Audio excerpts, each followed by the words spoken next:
Mesmo o carnaval, essa prática tão histórica e popular traz para a gente algumas possibilidades de profundas reflexões por meio de alguns dos maiores filósofos da nossa história. Começando aqui pelo Friedrich Nietzsche. O Nietzsche, ele vai fazer uma crítica a Sócrates, utilizando aí um pouco da mitologia grega da época, por exemplo, na questão do Dionísio e do Apolo, na qual ele vai afirmar que o Sócrates separou, valorizou apenas Apolo, sendo aí o deus que representa a beleza, a ordem, a razão. E teria então deixado de lado o Dionísio, que seria o deus da festa, do vinho, dos prazeres. Dessa forma, Sócrates teria então separado a humanidade em duas, como se isso fosse possível. E dessa forma trouxe então um prejuízo para as relações humanas, que passaram a apenas valorizar o belo e a negligenciar o que vem do nosso prazer, do nosso bem-estar, da nossa alegria. Aí então a gente pensa a partir do carnaval nessas questões, como por meio, por exemplo, dos desfiles, a gente tem uma série de elementos que são extremamente belos e organizados, como as fantasias que conversam com toda a exposição dos carros alegóricos, que tem uma relação intrínseca com o enredo e etc. Mas todos nós sabemos que o carnaval é uma festa extremamente dionísica, uma festa na qual se espera uma grande quantidade de prazer em um tempo relativamente pequeno de alguns dias. Então, vem muito dessa ideia do aproveitar ao máximo o nosso tempo do carnaval. Como então, se Apolo estivesse de um lado, enquanto nós ficamos sentados vendo todo aquele desfile de beleza, ou vamos para o meio da rua aproveitar, curtir, beber e etc, etc, etc, dando vazão a todos os nossos desejos carnais.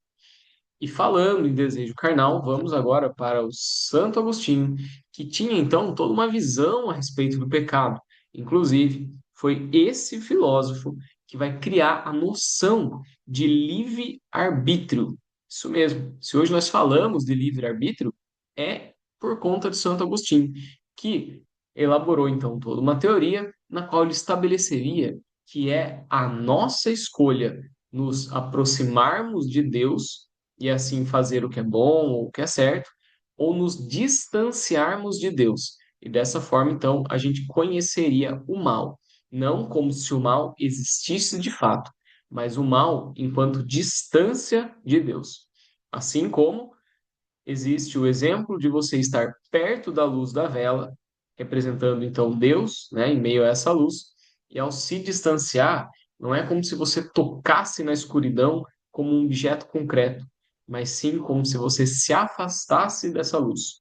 E Santo Agostinho, então, vai dizer que nós temos que buscar a graça, tá? Essa iluminação, esse entendimento do mundo que viria por meio de Deus. Mas quanto mais a gente se afasta de Deus e se aproxima, né, do que seria pecaminoso, mais a gente vive no que seria essa cidade dos homens, como ele chamava.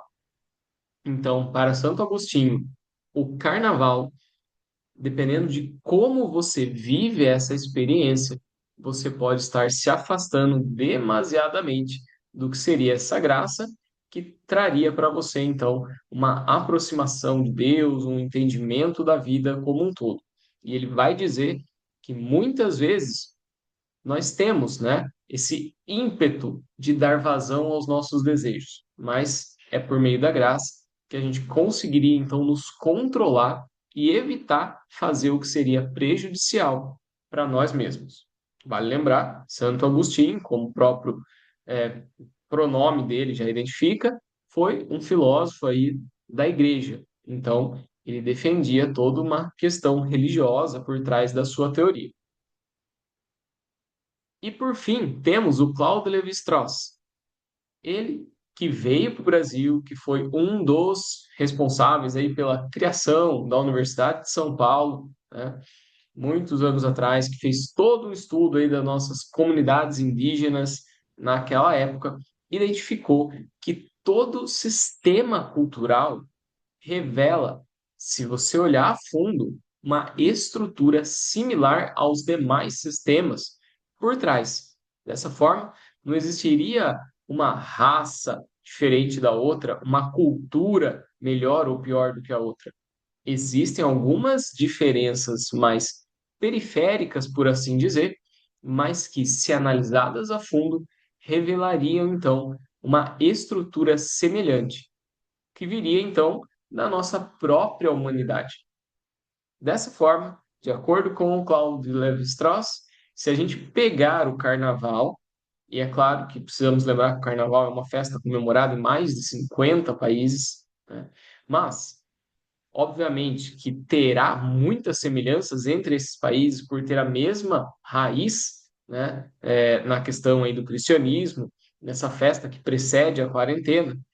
Mas, de acordo com o Claudio Lévi-Strauss, a festa do carnaval, enquanto estrutura, pode ser observada em outras culturas não cristãs que teriam também o seu momento de extravasar todos aí os desejos, as vontades, de cometer aí alguns exageros antes então que eles identificassem um período no qual eles deveriam se controlar um pouco mais.